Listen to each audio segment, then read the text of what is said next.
This is draft season. The college football season is officially over. And now we're looking ahead to the NFL draft. Though, of course, the NFL playoffs are still coming your way. A wild card weekend coming up this week. John Schmeelk, Tony Pauline with you. Welcome to the Draft Season Podcast. It's all brought to you by Tommy Hilfiger, a PVH brand and an official partner of the New York Football Giants. Tony, the national championship game in college football after some great bowl games and a great first round of the college football playoffs. A bit of a dud, got to be honest. I did watch some of that fourth quarter. It got ugly quick. And Georgia showed they were the better team. And frankly, TCU just didn't play very well. A lot of blown missed assignments, things like that. And the game got away from them very quickly. I guess the clock struck midnight for Cinderella, right? I mean, we all knew this was a possibility. We thought that this could happen against Michigan. TCU pulled it out. You know, if you, like I said last week, what I was hoping for was a good game, and I didn't get it. And you were right. I mean, you could tell right from the beginning. I mean, Max Duggan looked really tight. That very first drive, he missed two wide open passes. On a second down, it was a long, deep out to the corner where the guy was wide open, and he missed that one. And then on a third and 11, he had the receiver open for 12 yards, and he underthrew that receiver. And you can tell, you know, they were tight and that the bright lights did not sit well with them, as opposed to Georgia, who's been in this situation for 3 years now? And Georgia, basically, it looked like Georgia was playing a scout team last night. That's the bottom line. Yeah, we got a laundry list of guys we'll go through here. We'll kind of go through them rapid fire. Then we'll talk about a couple other things as well here.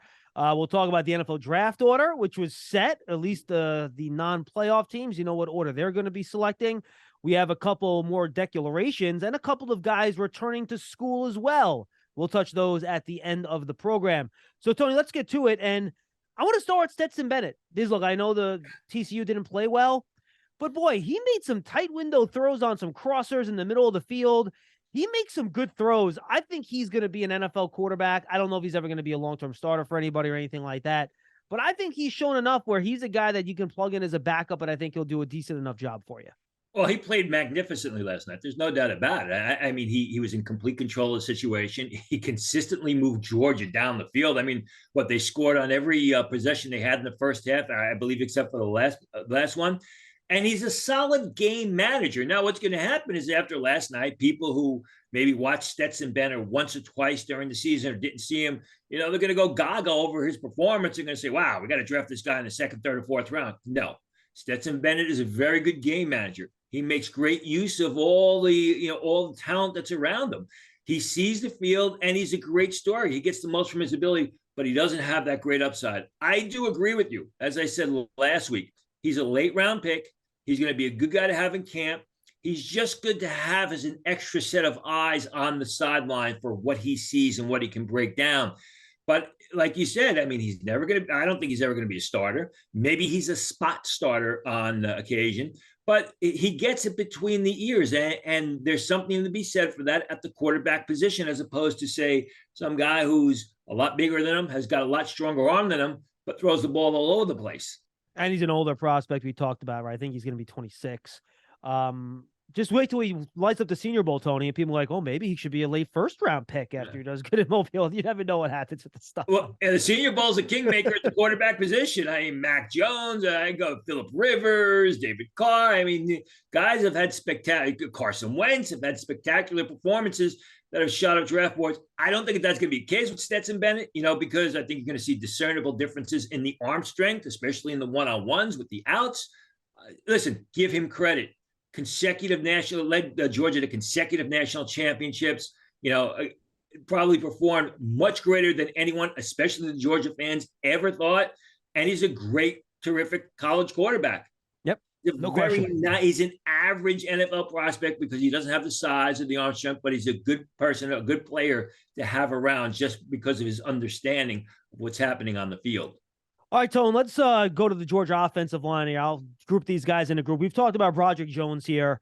I just watching his movement skills are really impressive. Like there was that one, was it a keeper or was it a jet sweep where he pulled near the goal line? Yep. And he's running like a tight end. And I'm like, oh boy, this guy is a heck of an athlete.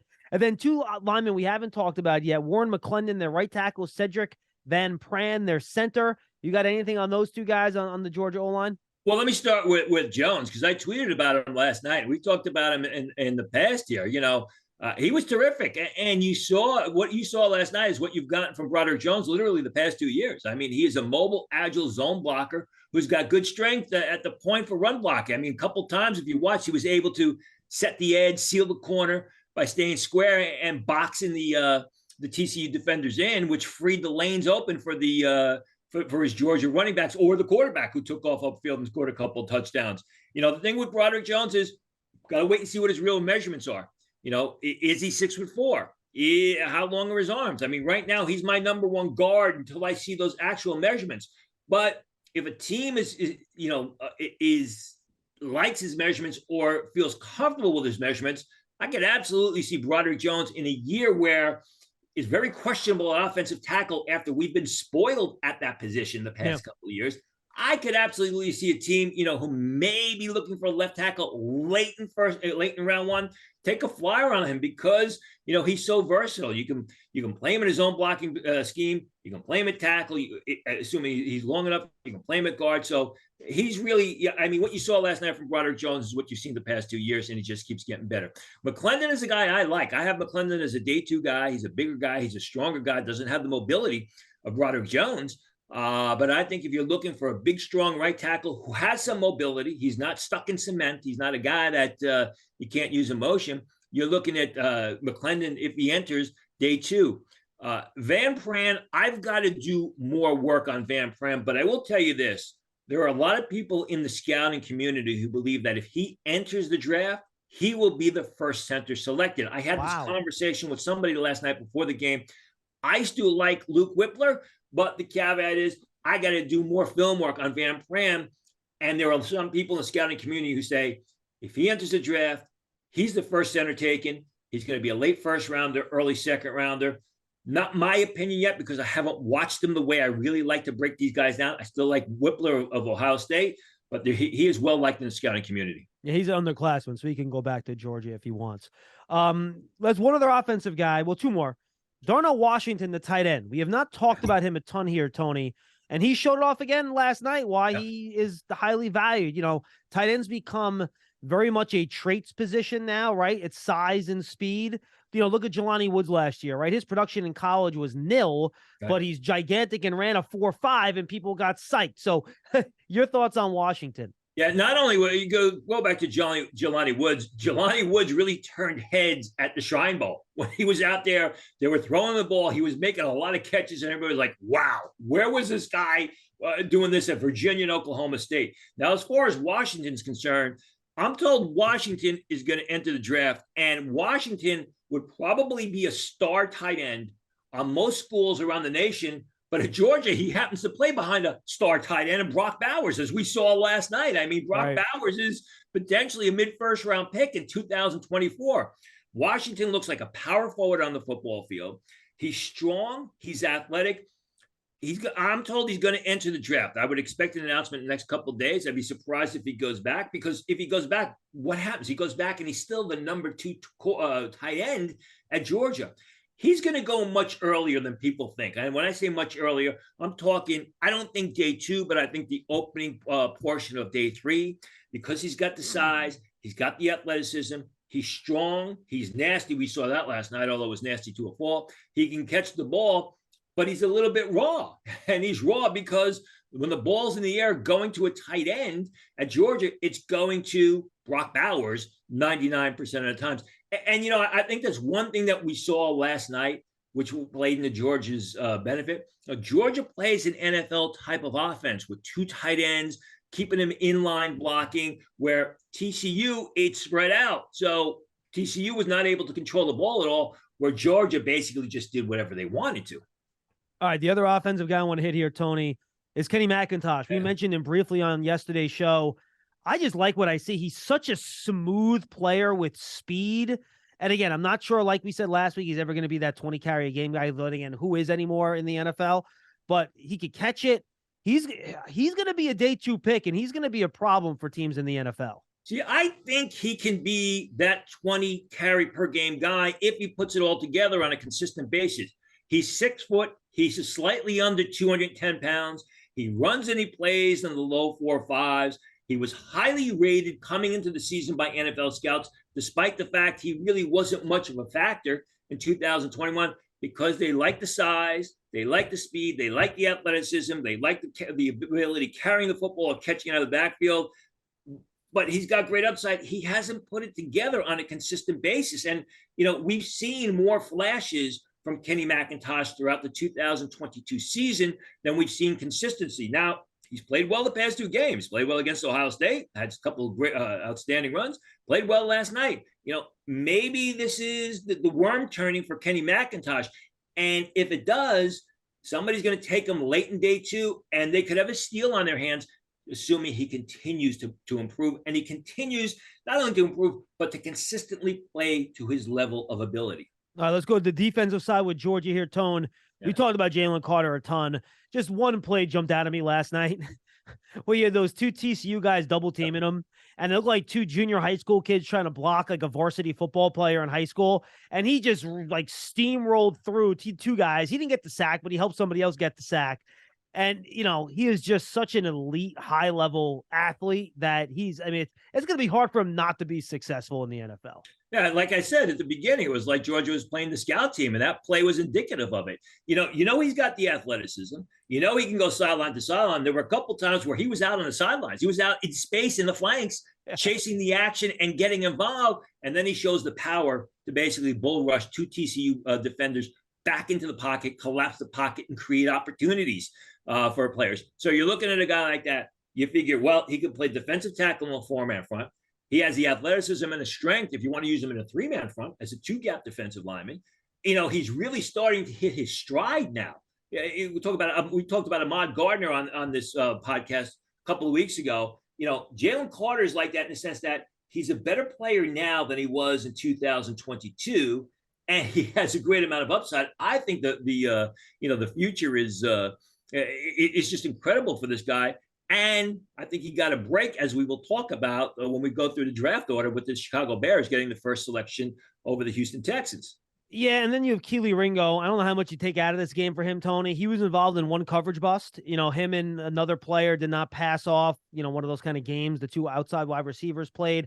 I don't know whose fault it was, but in such a blowout, I'm not sure how much you can really take out of the game for Ringo.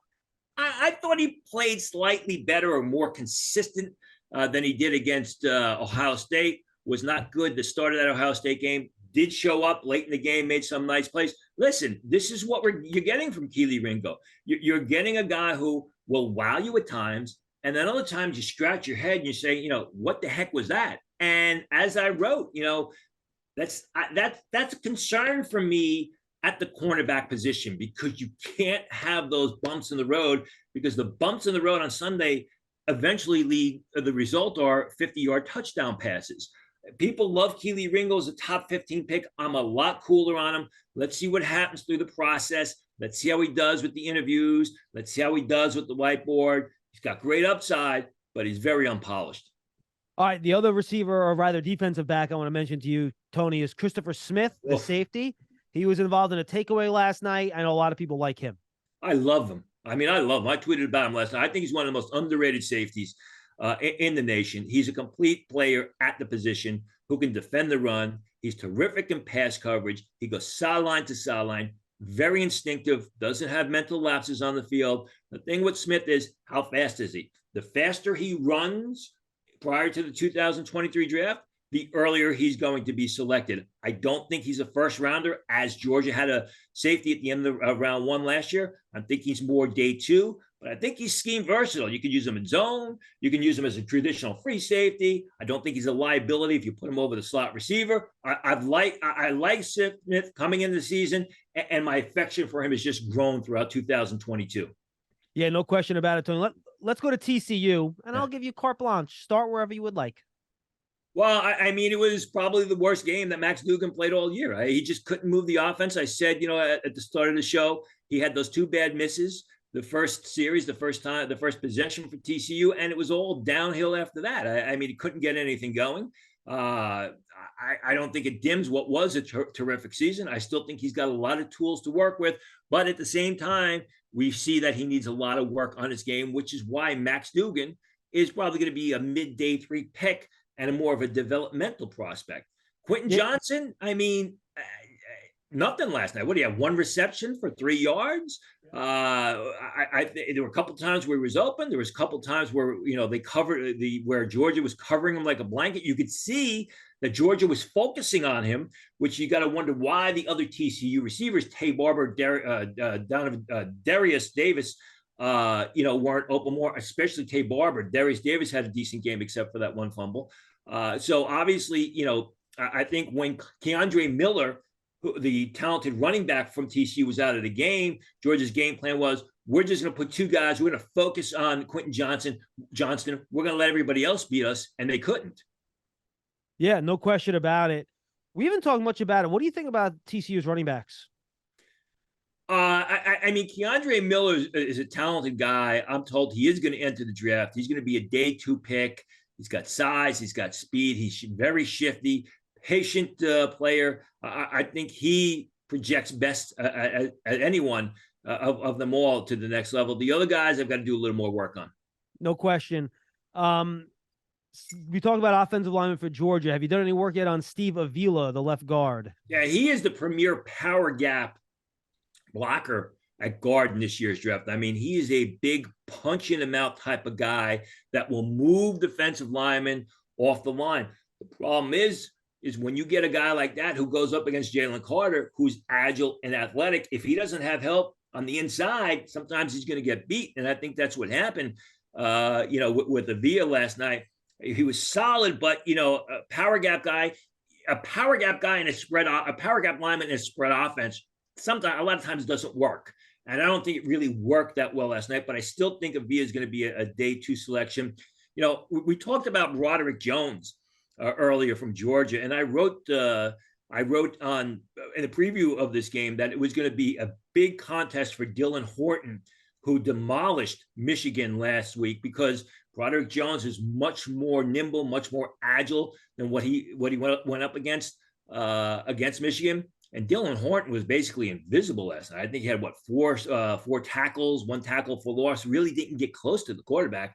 So Dylan Horton, I think, came back to earth a little bit, which is why after the Michigan game, everyone was saying, who's this guy? This is why he's a day 3 selection, a mid to late day 3 selection at that.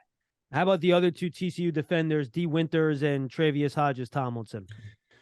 I mean, Hodges-Tomlinson had a tough game last night. I think, the problem is when you're 5'7.5", and even if you have good ball skills, you're going to be overmatched often by receivers that are 6 foot, 6'2", and you're going to do a lot of grabbing. And he had that 1 bad blown coverage, which led to a huge touchdown reception. I think it was a touchdown reception for Georgia early on. Hodges-Tomlinson is what he is. He's a dime back at the next level who, you're going to have to put him in positions and hope that he doesn't get mismatched, but he's a real good player. He struggled last night. That's for sure. He's had a lot of penalties throughout the season. But that's what goes on with 5'7.5" cornerbacks. D. Winters, I think, also struggled against the run, struggled against Brock Bowers. I mean, I thought it was a big challenge for D. Winters coming off of what was a terrific performance against Michigan. I think it was probably I don't want to say it was an F, but it was, a lower scale grade for D. Winters going up against, some talented pass catchers, middle pass catchers, running backs, as well as tight ends for Georgia. No, I'm with you. And look, just a rough goal from TCU. I don't think you really, probably ding their guys too much, but, playing a great team. But obviously, when you lose by that much, it's going to be a tough evaluation, no doubt about it.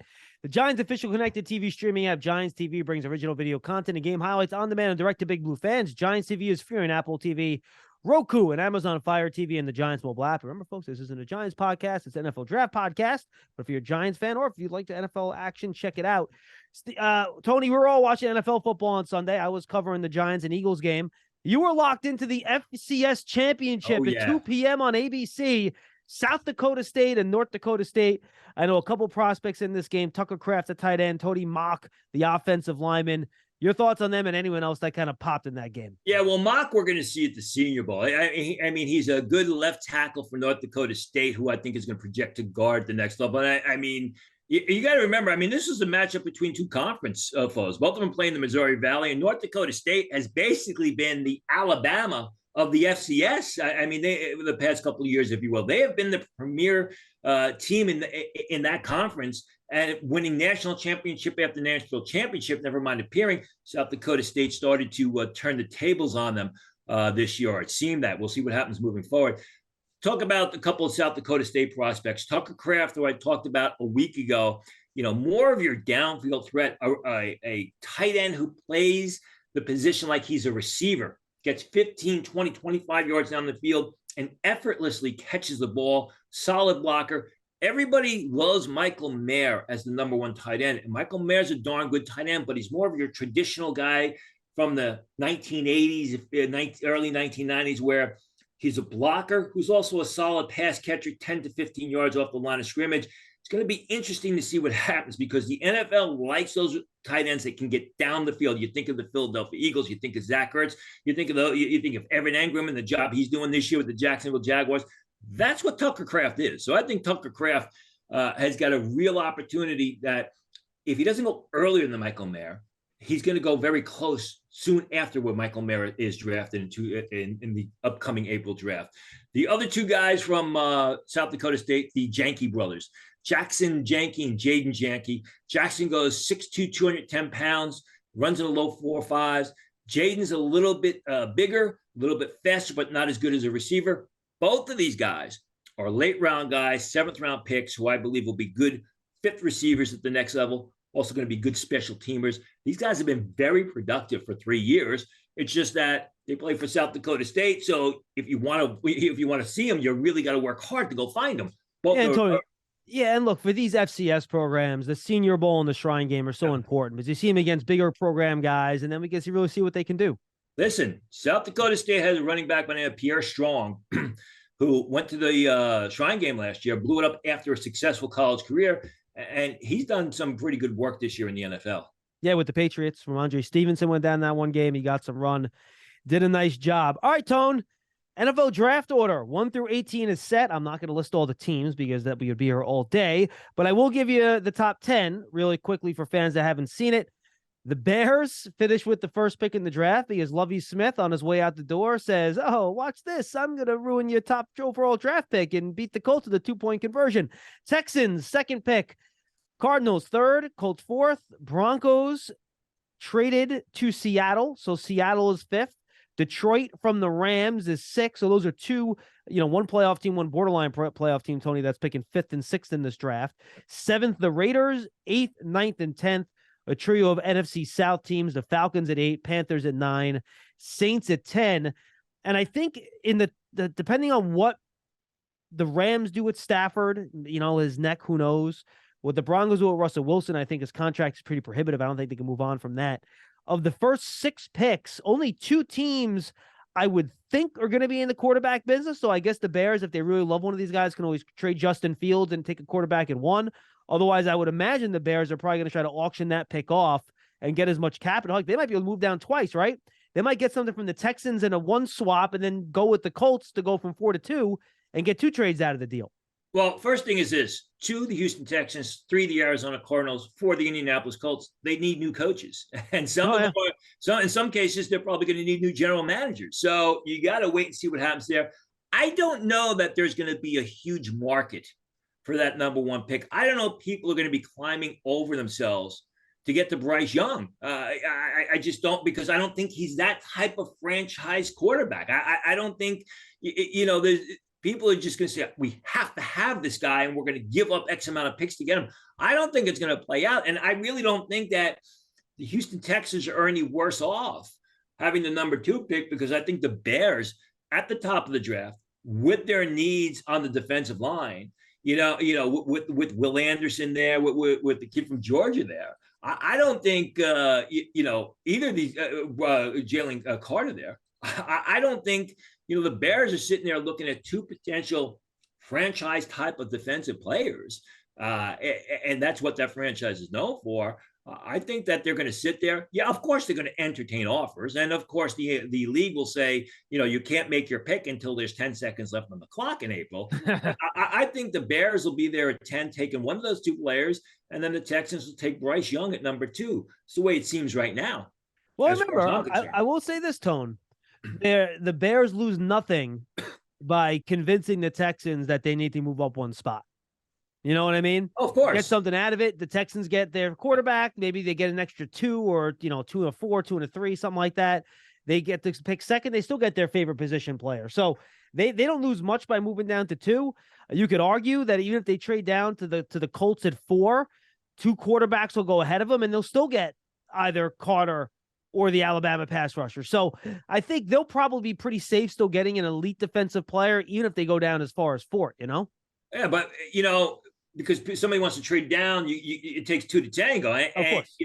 It depends on what Nick Caserio, who's going to be making the decision, thinks of Bryce Young. Is he going to be willing to move up and get that quarterback? That was never a thing at New England when he was there. They would just let the quarterbacks fall to them, and then they take it from there. So, yep. I mean, obviously, smoke screens are everything at this time of year, especially with the teams at the top. Not just this time of year, February, March, and April, and you're going to hear about them. My opinion is, yeah, Chicago can do a sell job all they want. I just don't think there's going to be a huge market for a team that wants to move up for Bryce Young because, listen, look at Tua. I mean, I love Bryce Young, and I've spoke about him glowingly on this podcast, but he's not a big-bodied guy, and you better be able to protect him. And you look at the beating that Tua, who's not a big-bodied quarterback, is taking in Miami, and, you're taking your chances with that sort of signal caller. I mentioned the Saints at 10, by the way. That pick goes to the Eagles. So the team with the best record in football gets the 10th overall pick. That's not bad.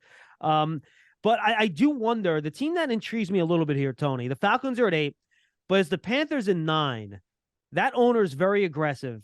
I could see them going, and they've been looking for a quarterback for a long time. I could see them going all out for a quarterback, and then I think it's a lot tougher this far down. But you got to think the Commanders at some point are like, you got to do something here. Like, you can't just keep recycling these, mid-level, low-level quarterbacks. And, you're kind of wasting a lot of talent on defense, But again, Carolina, they need a new coach. They have a general manager there. What is the general manager's position going to be? How much power is he going to have? That's why I mentioned the owner, right? Exactly. Yeah. Because that owner is a guy who's taken chances. A lot of belief that he was going to make that trade for Deshaun Watson. Excuse me, the past 2 years. And I think he tried, by the way. I don't think it was from a lack of effort. Absolutely. So, yeah, look, I'm with you. I think they'll be aggressive. And remember, that was after giving a lot of draft capital away for Sam Darnold, who never really panned out. So, eventually you got to be careful. Yeah, you need the quarterback, but if you continue to just give picks away to get that quarterback, and it's elusive, you're going to be drafting in the top 10 for the next 10 years.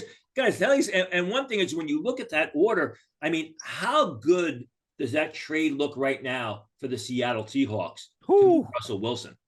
I mean, they got a premier left tackle in Charles Cross. They then added the right tackle, and Lucas. Yeah. They're now sitting there with the 5th pick of the draft. I don't know that Geno Smith is going to be able to replicate in 2023 what he did today. They're in the playoffs, which no one thought that was going to happen before the season.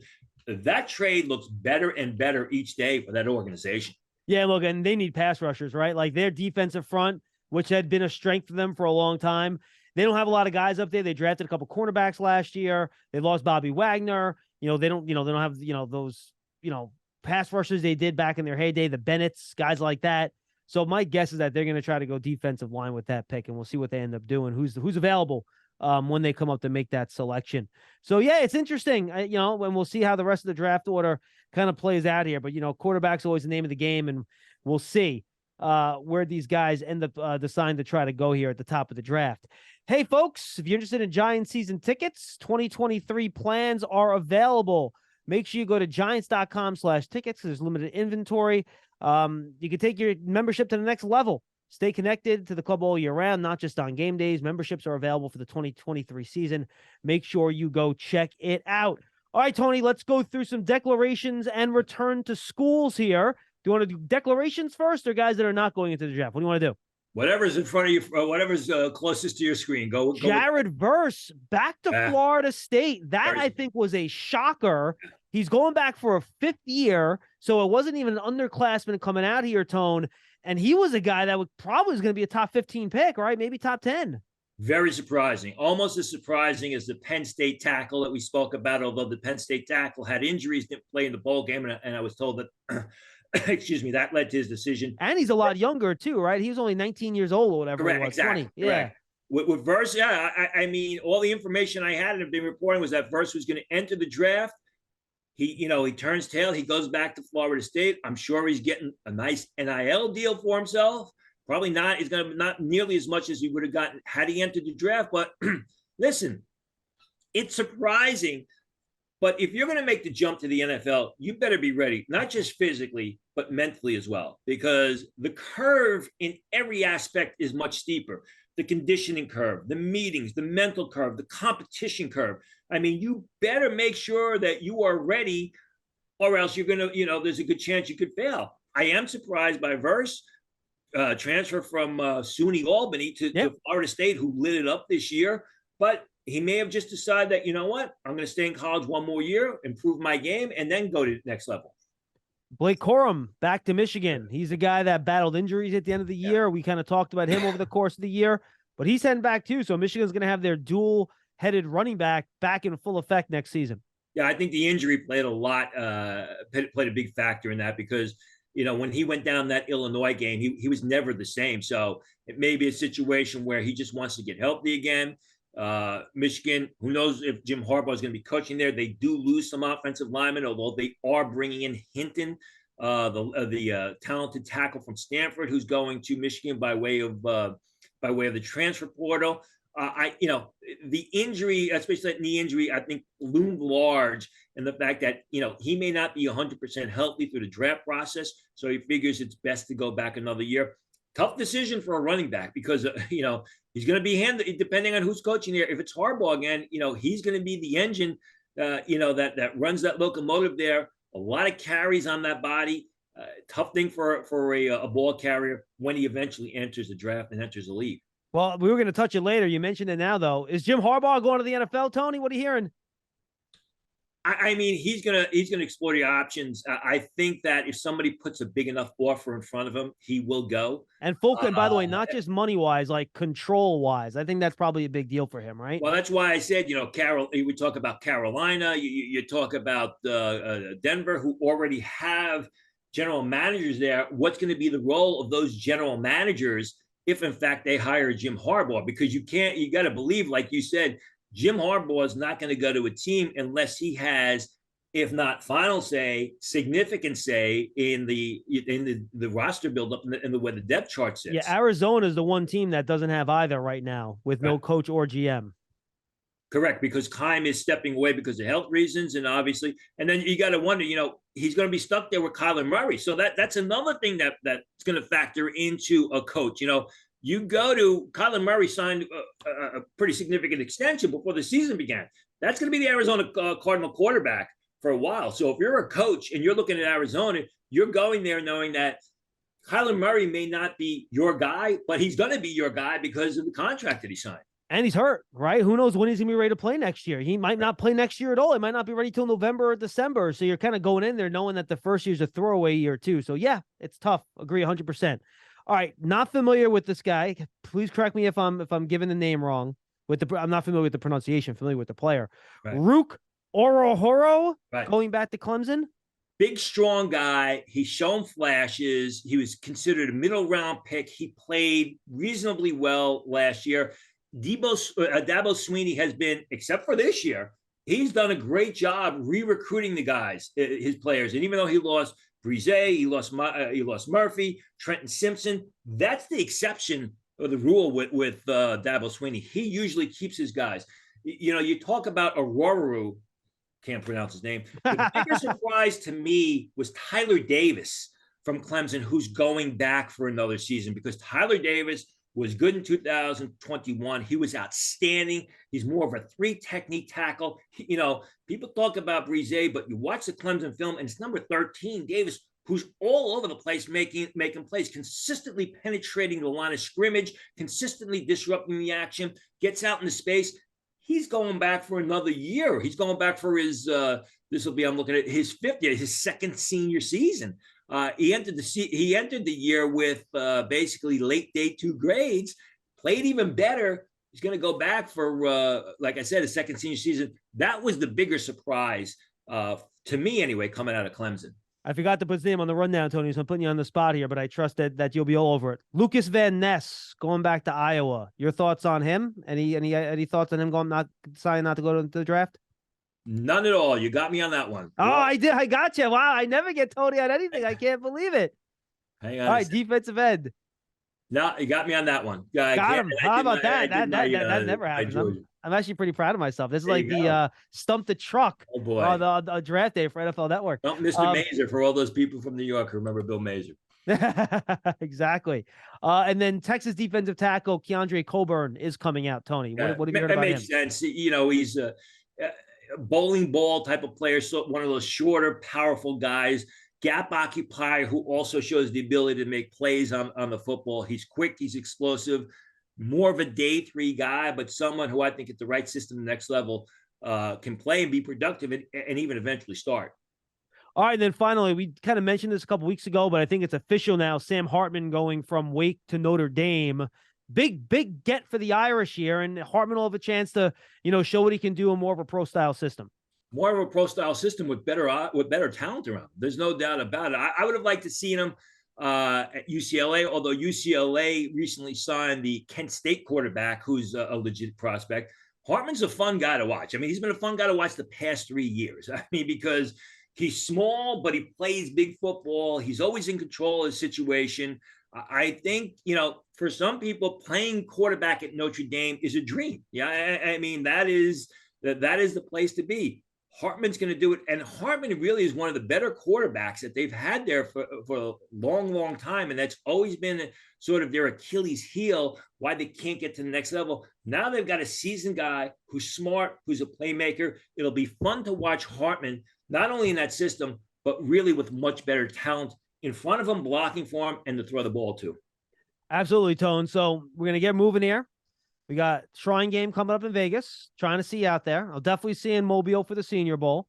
Then we have a little bit of a break. We could take a little deep breath. We could catch up on the tape, gear up for the Combine at the end of February. Any final thoughts when we start gearing up for these postseason events next week? I think I better go back and watch some Iowa film and get myself more acquainted with Lucas Van Ness. Well, he's not coming out, so you're fine. You don't have to worry about him until next year. You're good. But I mean, I'm looking forward to the trip. I mean, the Shrine Game and the Senior Bowl being back to back is very convenient. You go to one game, you fly to the next game, and you're there basically for 6 days nonstop practice. It'll be interesting to see how the final rosters of those games pan out, which players, which top-rated players go to those games. Obviously, there's a change this year because the pro coaches, the NFL teams are going to be coaching the Shrine Game, not the Senior Bowl as they have been, the past millennium. So that's going to be an interesting change. The Senior Bowl is doing that they're doing teams are almost drafting coaches, right? They're recommending. All the teams that didn't make the playoffs get to recommend a position coach, and then they're going to kind of do a combo coaching staff. We'll talk about it more next couple weeks. And sometimes that works better because what happens is, when you do that, the coaches want to show off. Sometimes the coaches wanted to show that they can coach. Sometimes you get these pro coaching staffs. We saw it last year, where the practices are rather mundane. They drag. There's no tempo. We've seen that time and time again. Sometimes it's better to put a mishmash of coaches together because they're trying to outdo each other, and you get a lot more done in the practice. It would be fun to see if that happens this year at the Senior Bowl. Yeah, absolutely. Should be a lot of fun. Tony, always a pleasure. We'll talk to you next week as you start gearing up for Vegas and Mobile. Absolutely, John. For Tony Pauline, I'm John Schmeelk. This was draft season. Make sure you remember that it's all brought to you by Tommy Hilfiger, a PVH brand, official partner of the New York Giants. We'll see you next time.